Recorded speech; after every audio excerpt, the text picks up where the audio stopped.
Hello friends, welcome to Aira story world. குடையும் குப்புசாமி கதையை பார்க்கலாம் வாங்க. கடல் அலையில் மாட்டின குப்புசாமி எப்படி தப்பிச்சாரு அந்த கதையை நம்ம பார்க்கலாம். இந்த கதையை பார்த்தோன்னே எனக்கு என் ஸ்கூல் டைம் தாங்க ஞாபகம் வருது. நீங்களும் ஸ்கூல் டைமில் இந்த கதையை படிச்சிருக்கீங்களா? கமெண்ட் பண்ணுங்கள்.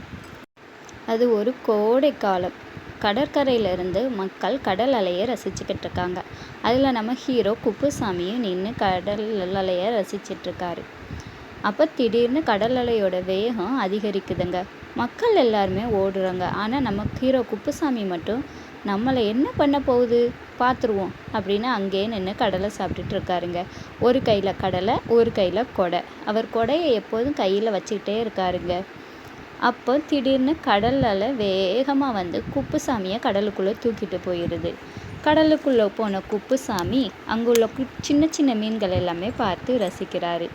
திடீர்னு அங்கே வந்த பெரிய திமிங்கலம் குப்புசாமியும் குடையும் சேர்த்து முழுங்கிருதுங்க.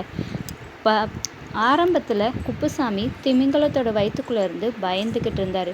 ஐயோ, நம்ம எப்படி வெளியில் போகிறது அப்படின்னு யோசிச்சுட்டு, ஏய் திமிங்கலமே, என்னை எதுக்கு முழுங்குன அப்படின்னு கோபத்தில் திமிங்கலத்தோட வயிற்றுல ஒரு மிதிச்சிட்டாருங்க. திமிங்கலமும் வலி தாங்க முடியாமல் குப்புசாமியை வெளியே கக்கிருச்சுங்க. உடனே குப்புசாமி வெளியில் வானத்தில் பறந்துட்டாருங்க. தன்னோட கொடையை பேராசூட் மாதிரி பயன்படுத்தி தரையிறங்கினாருங்க.